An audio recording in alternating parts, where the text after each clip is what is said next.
Welcome, everybody, to the Two Dumb Botches podcast. Thank you for joining us on our perpetual journey to break out in a wrestling podcast scene populated mostly by much older gentlemen. Liv, how are we doing on this fine morning?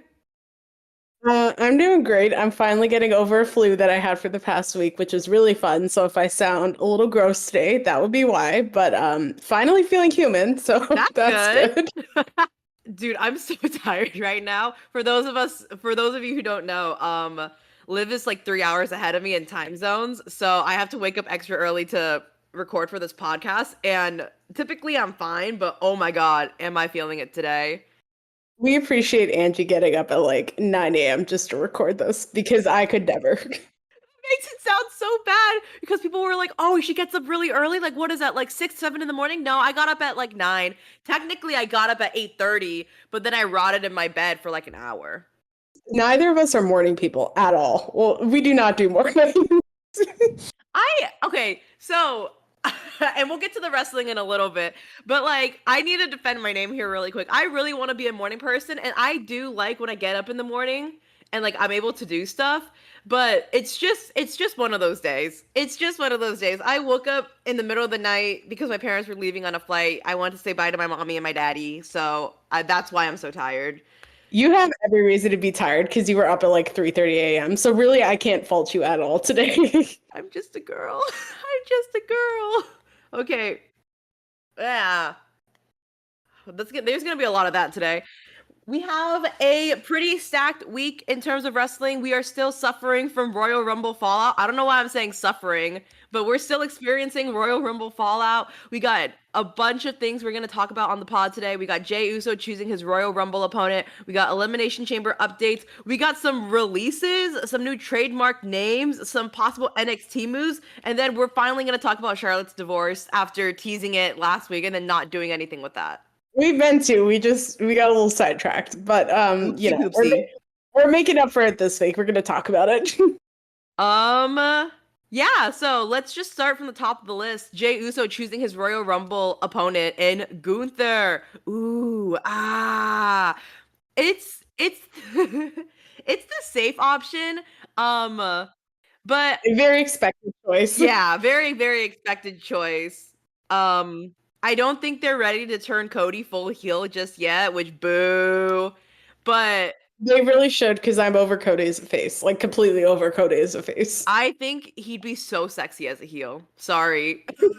This Okay, no matter what, you think Cody is sexy. So I think he's so hot. You know, like people will be like, "What about his tattoos? Like that prison tattoo he has on his neck. What about it?" I think it adds character. It's like when a retro house has a really ugly kitchen, but you make it like really homey inside. That's what Cody Rhodes' neck tattoo is to me. it has something, that's for sure. But like even his feud with Kevin Owens, I'm sorry, Cody came off as such a heel. Like there was no baby face in that entire storyline for Cody at all. No, it got to the point where I actually started agreeing with what Kevin Owens was saying. So do with that as you will. It's also like Kevin Owens is such a good talker on the mic. It's like unless like Kevin was like legitimately in the wrong, and obviously morality is a very subjective subject, right? Um, but like if Kevin Owens wasn't defensible, you could feasibly rally behind Cody, but because Kevin Owens was defensible and Yeah. he's a very good speaker, it's kind of like we said it before on the pod, the cards were kind of stacked against him. But I wish they had pulled the trigger and made Cody just like full Homelander heel. Um, he's very gorgeous to me. But yeah, Jey Uso taking on Gunther, very expected. Hopefully because their first interaction going into Saturday night's main event for the heavyweight title, not for the Intercontinental title, but their first promo exchange going into Saturday night's main event was pretty good. So I hope that they now that they have what until Mania, that's at least a few months. Um, And Mania's later this year too, so it's even more time. yeah, now that they have like ample time to build up their feud and really like get at the meat of what this storyline is, I'm feeling cautiously optimistic because the first week of their Saturday night's main event feud for the world heavyweight title was good, and then the second week fell on its ass. So I doubt. Progress is hardly a linear line. Sorry, progress is hardly a linear timeline. But I hope that there is a net positive in this graph that we're talking about when it comes to their feud. I agreed. I think I like positive being a linear line even better than a linear timeline. No, I was gonna cut that out. No, I can't. Yeah, I know. I'm just gonna be making fun of me this entire time, and that's okay. Tired. Leave me. I want to go back to bed, dude. You can totally please make fun of me too. I always make fun of people. It's my I'm personality. I'm so tired. I couldn't make fun of you if I tried. You would attempt, but it would be really sad, like roast. You know what I mean? I'm so sad and so tired all the time. It's okay. I know in a future episode you're gonna roast me. So like, you know, It's like I crawled out of bed in my little mismatched socks with a blanket over me, and you kicked me in the face. yeah, that's my personality. Anyway, yeah, Jey and Gunther. I hope they do well. I wish they had brought us sexy villain Cody, but whatever. Guess he'll be a babyface going into Mania. Whatever. Look, I just hope the storyline. I just hope the storyline is better than Gunther's other storylines because we've talked about this before. They've all been the same. Give me something a little different here. Yeah, give me some sauce. Yeah. Have Jey break into Gunther's house. Just don't get into the territory of like Bray Wyatt and Randy Orton circa 2017 with like House of Horrors, and we're good. I need Jey to just pull some devious pranks on Gunther until Gunther's had it. Like until Gunther like fucking snaps. Like I need because Gunther's whole thing is like being serious, like a serious in-ring competitor, right? I need Jey to just take the absolute piss out of him. I need Jey we need the foil. I need Jey to set off illegal fireworks outside of Gunther's house on a Wednesday night. That would be incredible. I would love that, quite honestly. I think I should book WWE. like like it's the fucking I was gonna make another German joke. He's Austrian. I've learned my lesson. I've learned my lesson. You didn't learn from last week. What has okay, sorry Austria, but what has Austria done since like World War One? Honestly, Oh, they started World War Two when their prince got assassinated. My bad.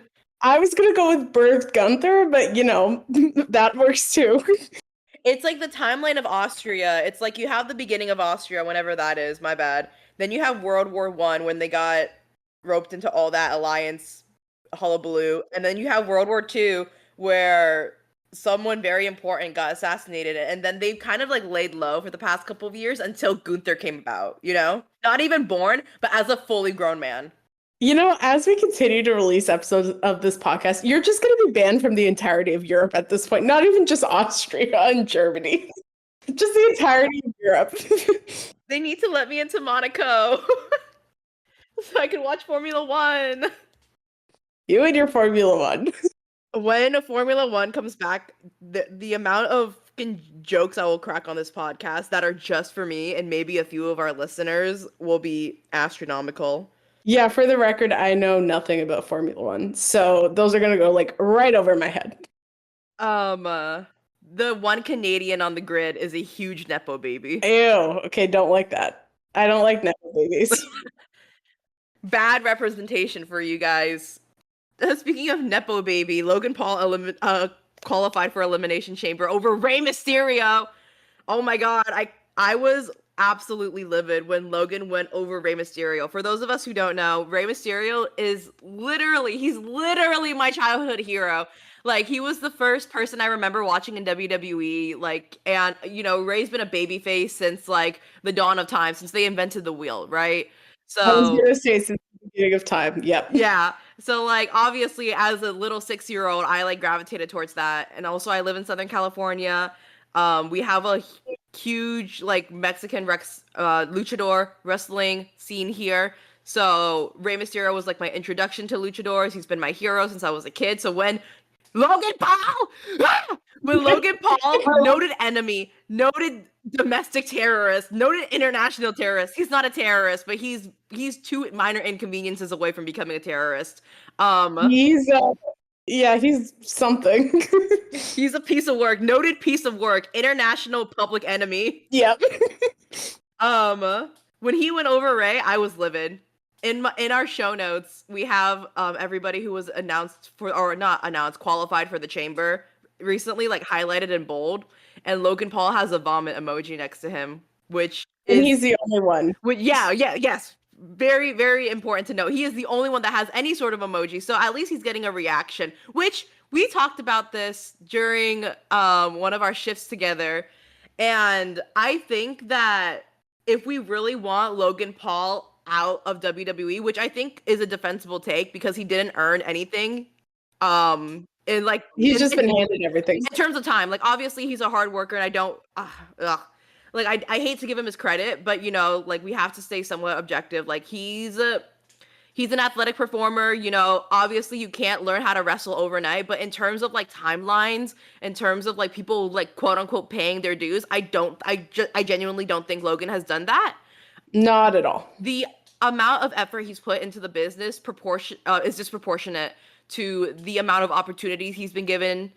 So, for all intents and purposes, he is a Nepo baby, and I think it's very defensible to not want him in WWE. For those of us who don't want him, and also he's a bad person, like crypto scammer, noted unalive publicist, all sorts of very poor things. I don't know a single person who genuinely likes Logan Paul except for like Instagram glazers and people he has on his podcast. He's the only Nepo baby in the world with non-famous parents. Or at least I don't think his parents are famous, but I don't want to know. You don't want to ask questions to answers that you don't want to know. But yeah, I think it's very defensible to not want Logan Paul in WWE. So I think people, whenever he comes on, we should just all collectively leave the building. Yeah, live crowds, those at home, whoever, just bye.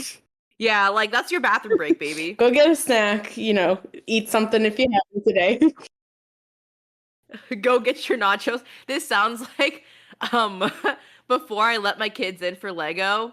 It's like when we're waiting outside in line waiting for people, I was like, if you have your snack, eat it now. If you have to go to the bathroom, use it now. No, you know what it's like? It's like when you were on a field trip and they tell you to eat your snack before they would like move on to the next activity. Yeah. Yeah, that's what it's like. If you got a Smucker's Uncrustable in your bag, just head outside and munch on it while Logan Paul is in the ring. And don't forget to throw away the garbage. Don't litter. Don't litter. We want to leave this place cleaner than when we arrived, okay? That was the line that the teachers would say all the time, I swear. The volume inside this ring is astronomical. It is way too loud in here. Yeah, let's quiet down, guys. We all need to say thank you to the bus driver. Thank her on the way out. Thank the people who are giving us the tour or whatever. Yeah. Actually, what do you think about it? WWE is like one prolonged field trip because they're all on a tour bus all the time. Like obviously they fly places, but they're on a tour bus all the time. They're always eating out, finding snacks. They're always interacting with people. So really, it's like one prolonged field trip. Do you think they're all like grown adults, but also like 10-year-old kids? Oh, they're all 10-year-old kids. Trust me. All of the jokes that we've been making about the field trip actually apply to WWE wrestlers, which is really funny to me. Have you seen any of them backstage? They are 10-year-old children. We want to leave this place cleaner than when we found it, okay, guys? Don't litter. Throw away your trash. You know, the scary part is they're unsupervised 10-year-old children, though. So who knows what they get up to? Oh, we don't have to get into that. Let's just make funny jokes about like, if you have to use the bathroom, use it now. Thank you, bus driver. They're like little ducklings all behind Triple H. Oh my god, that image is very funny. Like they're all on children leashes. I need a photoshopped image of all of the wrestlers behind Triple H as ducklings, and their faces are just superposed onto the bodies of ducklings. Not even a good Photoshop, like a bad Photoshop. Yes, it needs to be a bad Photoshop. Speaking of WWE superstars announced for the Chamber, Bianca Belair and Alexa Bliss joined Liv Morgan on the women's side, and Drew McIntyre also joined John Cena, CM Punk, and on the men's side. Yeah, I'm gonna be honest. I didn't see any of those qualifiers because I was dying with the flu last Friday, but I did hear about them. So They almost had me between Drew and Big Jim, and I think Big Jim being Jimmy Uso for the uninitiated. And I think that it would have been cool to have you know, an Uso in the Chamber and an Uso at Mania, but Drew McIntyre is the like obvious and logical choice, and I think it's a safe choice. Bianca Belair and Alexa Bliss, they've been in the Chamber before. I'm not I'm not too worried about them, but I'm also not shocked. It's kind of like they were like pencil-ins for the Chamber. yeah, and WWE, at least with the women's chamber, seems to be running with the theme of putting people in who have a lot of experience with the chamber. Hmm. So it's not super surprising. Whereas with the men's one, like you have seen a Punk. He's competed in the chamber in the past, I think, but it's been years since he's done it. It's been years since he's been in WWE, period. Yeah, that's what I mean. And then Cena, I'm sure he's competed in the chamber at some point, but again, it's been a while for him. Drew McIntyre and Logan Paul, they're both more recent. It makes sense to have them in the Chamber. It makes sense to have Drew in the Chamber. My bad. Sorry, slip of the tongue. Um, I'm so mad, dude. The reason I didn't get a good enough sleep, I was up in my bed, tossing and turning, cursing Logan Paul online. Releases, just going down the list. Releases, we got like a good handful. And let me just double check to see that I updated the list last night on the 10th after Raw, so I just need to double check that no more releases have come out. I don't think so. And we're also recording this on February 11th. So these are the releases that have happened like up until then. Yes. So on the release list, we got Duke Hunt. Oh my god, bruh. Do you want me to read out the list? Yeah. Okay. So as far as releases go, we have Duke Hudson from NXT, who apparently was released back in January. Except the news is just coming out now. Cedric Alexander, Akam and Razor from Authors of Pain, their manager Paul Ellering. Sonya Deville, who I don't know has technically been released yet, but at the very least, she's been informed that her contract is reportedly not being renewed. And then there's Blair Davenport, Isla Dawn, the OC, meaning Carl Anderson and Luke Gallows, Giovanni Vinci, and Elektra Lopez from Legado del Fantasma. I know that the dirt sheets are saying it's to make room for possible NXT call-ups, the most obvious one being Roxanne Perez. Oh yeah, she's being moved up, like in the very near future. She had an interaction with Raquel Rodriguez backstage on Raw on the February 10th episode, and then on the upcoming February 17th episode, she's going to be qualifying against Raquel for the Chamber, which I could see.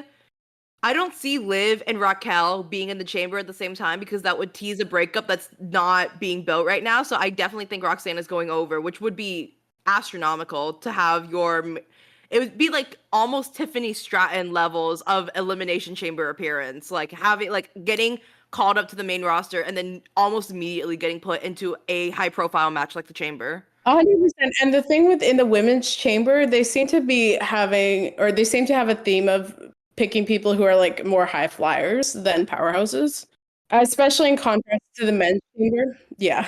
Though Raquel has been in a chamber before. Yeah, she has. It's just with like Alexa Bliss and Bianca and Liv, they're all more except Bianca, I guess. They're all more like high flyers. Bianca's all around. She can fit anything. Yeah, they're all more high flyers. And I think that's in contrast with the men's chamber where it's going to be more like mat based because you have Cena and Punk and McIntyre who are all like more technical powerhouses, But yeah, so the word on the street is that a lot of those releases were to make room for new NXT call-ups. But some of those, like Duke Hudson, were on NXT.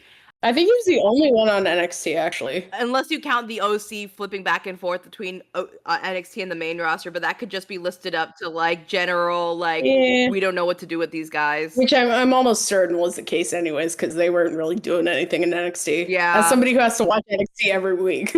But They could also be making room for 12 new potential wrestlers, as WWE recently trademarked 12 new wrestler names. Yes.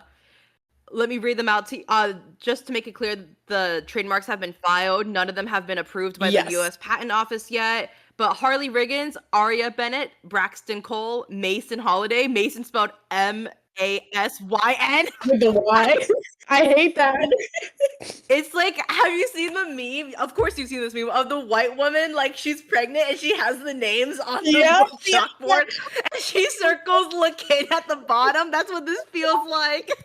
No, it is that. It's not, it feels like that. That's exactly what it is. But anyway, after Mason Holiday, Summer Sorrell, Hayes Jameson, Tate Wilder, Jax Presley, Osiris Griffin, Draco, Drako, Knox. I just think of Harry Potter, sorry. My father will hear about this.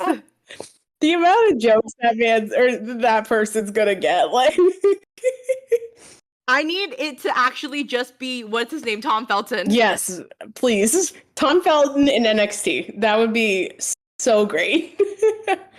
Trill London and Chantel Moreau wrap up the trademark list. And Jordan Grace, probably as a joke, quote retweeted Wrestle Talk's post breaking the news and said, "I'll take Trill London."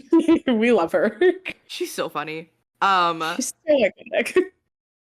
How do you feel about those names? I feel like there's a few hits in there and a lot of misses. A lot of misses, but I have a feeling that most of these are going to PC recruits anyways. Because I know that there's a recruit named, I think, Trill Williams already. So my assumption is Trill London would be going to him, right? Yeah. So I'm assuming most of these are going to recruits. There are some that are abominations, like Hayes Jameson and Mason Holiday with a Y. We've made the Lakin joke, but a lot of people underneath Jordan's post, like her retweet or quote retweet, were like, Hayes Jameson fucking sucks. It does. I think one of the top ones on underneath her post compared the name Hayes Jameson to two adult film stars, which, yeah. Hayes Jameson is also really weird considering like the current lawsuit going against WWE, which yeah, my thing, and I've had a thing with this since the beginning of WWE's No program, is I fully understand why they want to rename their stars. They want the trademark, they want the ownership, all good, whatever. It's just my thing with the names has always been that they give their stars the strangest and most out there names, right? Yeah, like nobody in real life is named this, which I guess is the point, right? It's nothing against the talent themselves. It's the names are terrible, right? Like things like Carly Bright, where Carly is spelled with two E's. Like, why? You don't need that. Or like, yeah, I don't know. I just don't like a lot of the names. So these just sound like classic PC names to me. I'm just not feeling most of them. I don't mind Chantel Monroe though, I have to admit. Chantel Monroe, and I'm impartial to Summer Sorrell. I really like that one. Yeah, Aria Bennett is an inoffensive one too. Yeah, everything else, it fucking sucks. Okay, Osiris as a name in and of itself, great name. I love that name. Griffin, you're gonna give the first name Osiris. You're gonna give the last name Griffin. Yeah, the thing is, the PC's known to do that though. Well, they'll either have like a normal sounding first name or last name, and then they'll just have a completely out there other name. Okay, Trill London. Okay, Hayes Jameson. Trill London, I can't fault as much though, because like his actual name is Trill, or it's like short as a nickname, so that's like okay, it's a little different, but Hayes Jameson is like indefensible. It's disgusting. I hate it. Yeah, I don't know. It's not, again, it's nothing against the talent or the PC people. It's just the names in NXT really suck. Yeah. Terrible. It really does feel like they went to like a name generator and they hit like generate me 100 names and they kind of like just chose 100%. That's probably what happened. Like I would love to be a fly on the wall in the WWE writers room when they're coming up with these names. Yeah, me too, because I want to know where did these come from? Like even some of the recent like WWE people, because I have the list of like releases, like Duke Hudson, like if we weren't so accustomed to the name Duke Hudson, that'd be a dumbass name. It would. Do you know his name, what he went by on the indies though? Oh God, what? He went by Elliot Sexton. Okay, no, that's also dumb. Sorry, Duke Hudson was an upgrade. Yeah, I mean, that was just plain funny, and I think that was just a name that wasn't meant to be serious. He came into the WWE PC and they were like, "We gotta change your name. We cannot have." Oh yeah, the first thing that they said is like, "No, your name's getting changed, dude." It's like when kids go on Kahoot and they put down like Mike Cox as the name. Yeah, the really like the world's stupidest name that they can think of. I'm scrolling through a list of the NXT stars, and my God, some of them have really stupid names. What are some of the most offensive ones? Okay. Kendall Gray, only because Kendall's spelled with one L and not two. And I hate that. Yeah, Nikita Lyons is another one I do not like.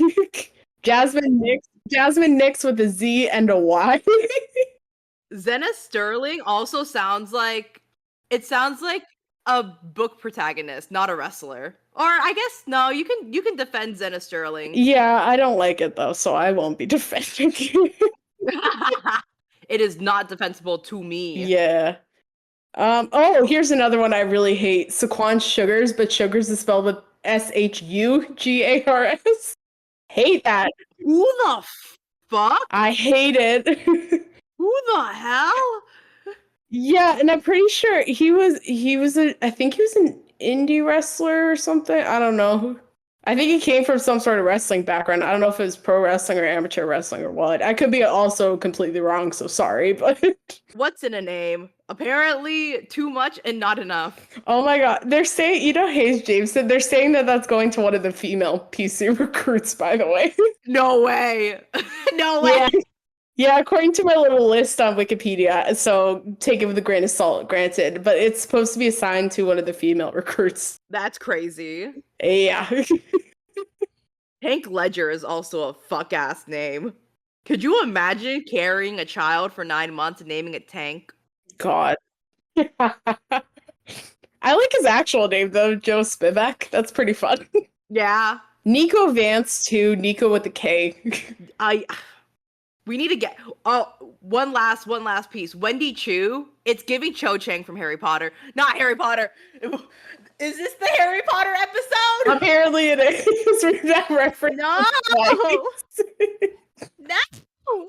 I would like to say for the record that neither Angie or I are J.K. Rowling supporters in any way, shape, or form whatsoever. Like, at all. I fought J.K. Rowling in the back of a Denny's. Yeah. And I won. We make Harry Potter references, but we do not support J.K. Rowling, or are we fans of her? Just so that's... We make Harry Potter references, but honestly, who hasn't? Exactly. Dion Lennox is another one I hate. Pardon? Dion Lennox is another name I hate on that list. Okay, so I heard you correctly. I was just like, that name is so stupid, I thought I misheard you. No, you heard me right. Do you know what this... Have you seen him on NXT? No. His gimmick is basically that he's a giant nerd, too. Not kidding. He wears glasses and the whole thing. That's fucking Steve Urkel.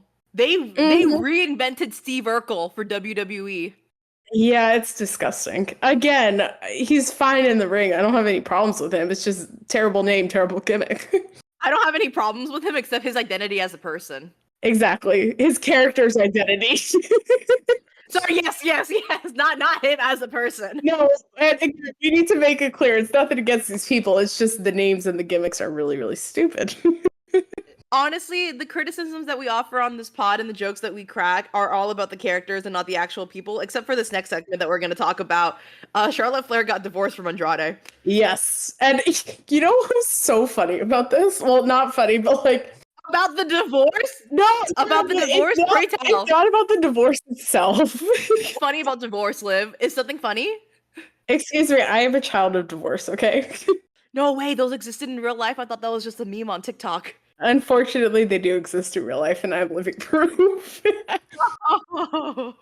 No, but I was gonna say it's not funny about the divorce itself, but what's funny is my dad and I were talking about like Charlotte and Andrade being married or whatever, and we were like, we don't think this is gonna last. And then literally, I think it was the next day the divorce news came out. No, you guys jinxed it, bruh. We jinxed it or something because we were like, we don't think this is gonna last. And then boom, it's announced that she's getting divorced from Andrade, or she had gotten divorced from Andrade. For those of us who don't know, Charlotte Flair and Andrade were dating since 2019. Oh, my reference, by the way, People's Magazine. Charlotte Flair and Andrade were dating since 2019. And they've been married since 2022. And I actually remember like seeing pictures of their wedding. I'm like, oh my God, I'm a hopeless romantic. I'm like, oh my God, this is so beautiful, blah, blah, blah. She looks so beautiful. They've been married since 2022. Charlotte filed for divorce in June 2024 after they had, I guess, finished up their Paris trip in May 2024, which was the last time they both posted each other.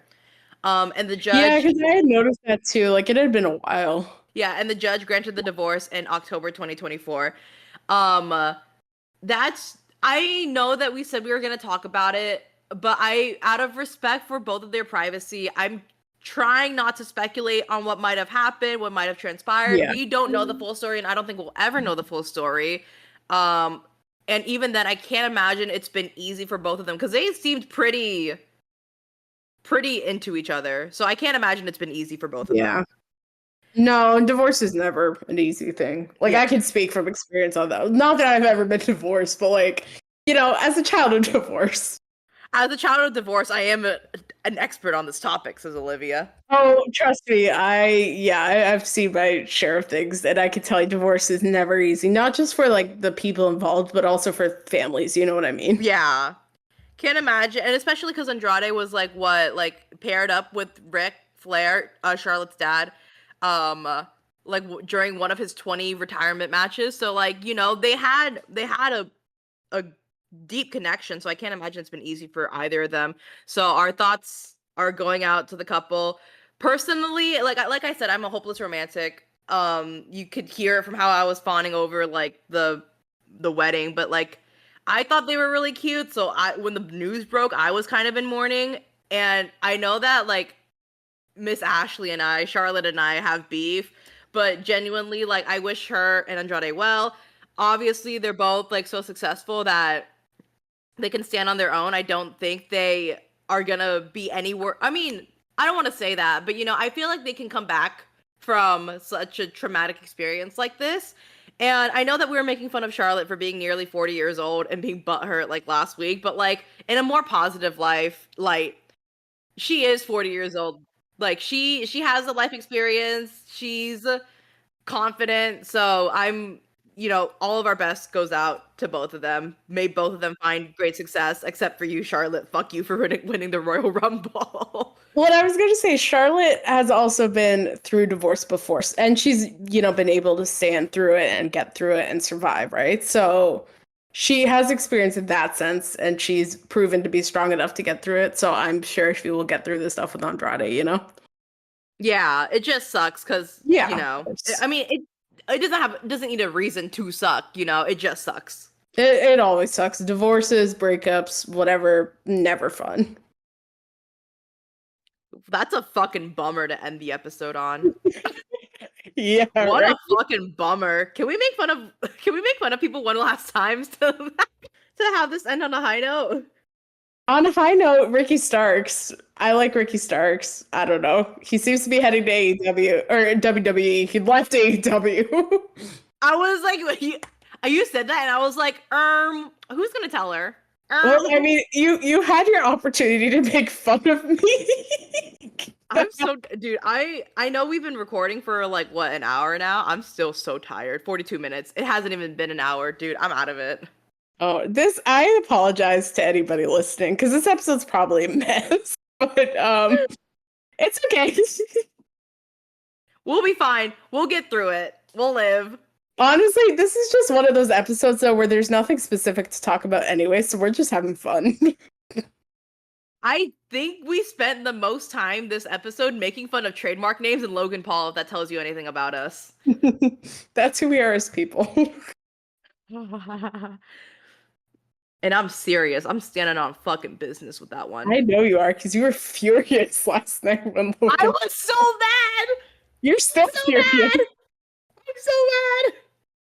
It's so funny to me.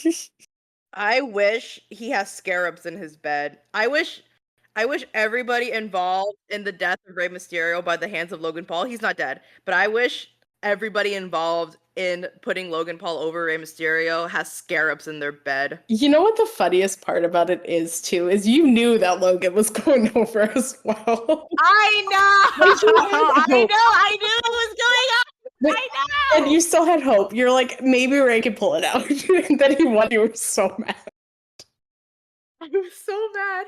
I do this every time. I'm like, surely it can't get any worse. Like, I knew Logan was going over, but I'm like, surely it's not gonna hurt. Or like, I'm like, maybe here's what it is. Here's what it is. I'm like, if I set my expectation really low, I can't be disappointed, and then I am. Fair. And that's the WWE experience. Yes. It always disappoints no matter what.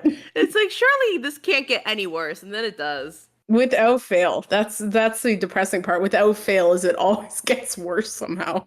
And Cody wasn't even on Raw, because I know that sometimes they like they like appear on other brands or whatever. Which and with is stupid, yeah. Jay making his Royal Rumble opponent, I don't know. I just wanted to see Cody's ass, dude. I'm not even gonna lie to you. You wanted to see a hot piece of ass more than anything else.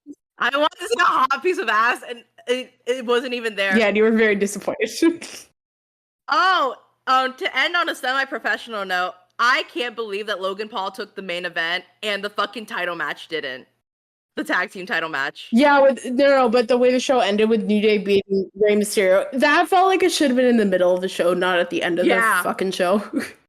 Whatever, man. Netflix cut off for me before I could see that. Really, really stupid, but whatever. All right. I'm so tired. I got no outro. Oh, yes I do. You almost did it. If you've enjoyed whatever we can finagle out of this recording, make sure to follow us on Instagram and TikTok. What are our socials for Instagram and TikTok? Our socials are Two Dumb Botches. Make sure to follow us on Instagram, TikTok for behind the scenes content, and updates regarding the next episode. We upload every Friday on YouTube and Spotify. If you've enjoyed this episode, make sure to leave a rating and a rating on Spotify. Like, comments, share, subscriptions on YouTube. Always support us. So thank you very much. Yeah. Yeah, we have fun. Bye. Bye.